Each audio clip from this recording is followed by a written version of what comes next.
Hey everybody, Sean from Movie Assault here, and it is time for episode 11 of the Halloween 15 for 2022. And this time out, I will be reviewing, whoa, I keep doing that, Invasion of the Body Snatchers from 1978.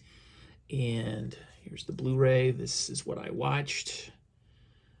And this is a film that stars Donald Sutherland, Brooke Adams, Jeff Goldblum, Leonard Nimoy, and Veronica Cartwright. And this is the second adaptation of Jack Finney's novel, The Body Snatchers, to make it to movie screens. The first was the 1956 adaptation, also called Invasion of the Body Snatchers, that starred Kevin McCarthy, who, coincidentally, or not so much, makes an appearance in this version, as does the original director, whose name escapes me off the top of my head right now. I don't know if he's listed on the credits. Probably not. No.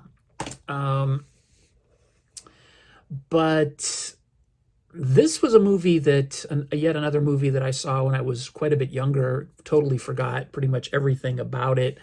Watched it again this year, well, watched it again a couple of days ago, and was really impressed by it.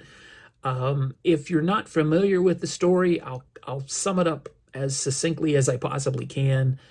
There's a race of alien creatures. They're sort of like spores, and I guess their planet is dying.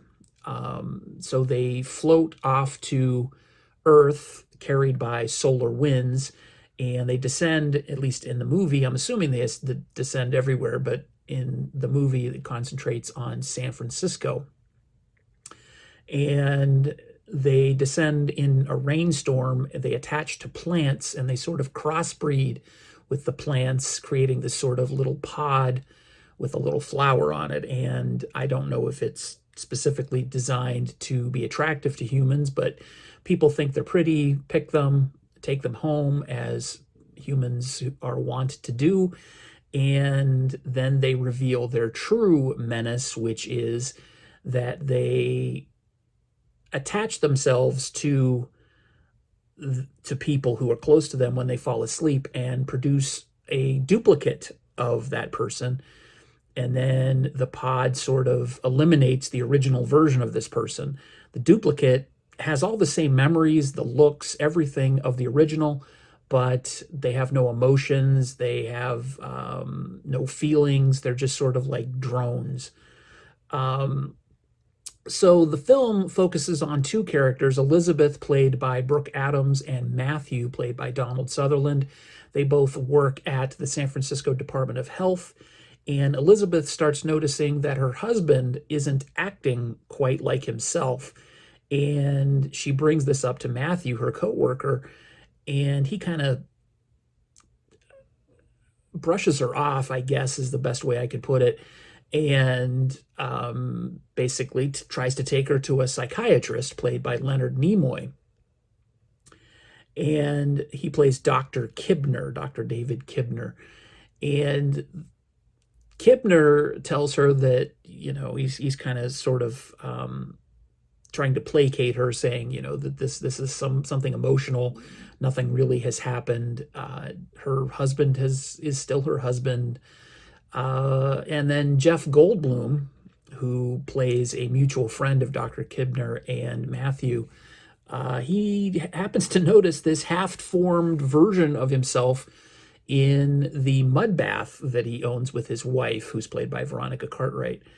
And he shows this half-formed pod person to Matthew, who then immediately believes Elizabeth is telling the truth, that her husband has been replaced by something else.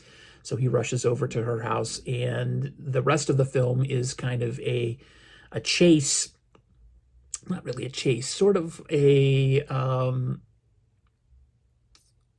effort for the two of them to get someone to believe them and get people to realize that it's a conspiracy, that these alien creatures are trying to take over at least San Francisco as far as they know. This has got a pretty decent pedigree on it. It was directed by Philip Kaufman, who also directed The Right Stuff, among other things. The cinematographer on this movie is Michael Chapman, who was the cinematographer for Taxi Driver, among other things. And it has a really distinct look about it. There's a lot of low angle shots, a lot of diffused shots. There's a lot of facial close-ups. I don't know if I'm pretty sure it was intentional, but it gives the film sort of this claustrophobic kind of the world isn't the way it used to be kind of look. It's really effective for kind of making the viewer unsettled, and I think that works really well. And also the practical effects of these pod people and the aliens, they're all simple, relatively simple practical effects, but they're very, very effective. They give the film a kind of an eerie quality, and just this increasing claustrophobic feeling and sort of the pressure that is coming towards the protagonists, sort of enclosing around them and discovering that everything isn't as it used to be just 2 days ago. It's pretty effective, and there's quite a bit here to use as nightmare fuel. So it's not your conventionally scary movie, but it's very unsettling, and it works as a thriller as well. I also have to give credit to the soundtrack, which was done by a jazz musician who I'm not familiar with, named Denny Zeitlin. I believe that is how you pronounce his name. And he never did another musical score, I guess because he was inundated with requests after doing this one, and he just didn't really want to do anymore. He found it very stressful. But he did a fantastic job with this. That's sort of a partially electronic, partially orchestrated score. And again, it just contributes to that unsettling atmosphere. And I have to give a tip of the hat to all of the actors. Everybody in this is stellar. Donald Sutherland, Brooke Adams, Leonard Nimoy, who was trying to fight the stereotype of playing Mr. Spock back in the day. And then, of course, right after this, he went and did Star Trek, the motion picture, and went right back into Spock time. So apparently the stereotype sunk its teeth back into him. And probably the paychecks helped too. But one thing that's really cool about this movie is that it takes a long time to kind of establish the characters and let them become fully fleshed out characters, no pun intended. There are a lot of conversations in this film that really don't go anywhere and just allow you to get a glimpse of the personalities of the people that you're going to be tagging along with for nearly 2 hours. And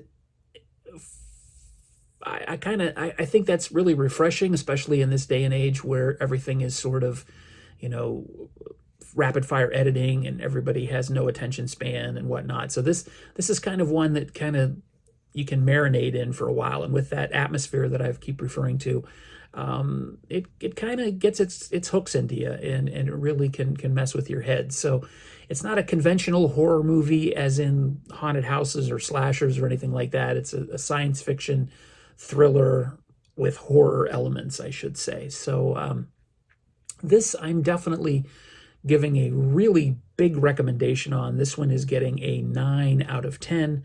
This is probably the best movie that I've watched so far for the Halloween 15 this year. It's enjoyable, it's interesting, and it's really worth giving your full attention to. So I highly recommend Invasion of the Body Snatchers from 1978. So there you go. That's my review of Invasion of the Body Snatchers. Stay tuned for the next episode, which will be Bad Moon from 1996. Thanks for watching. Take it easy.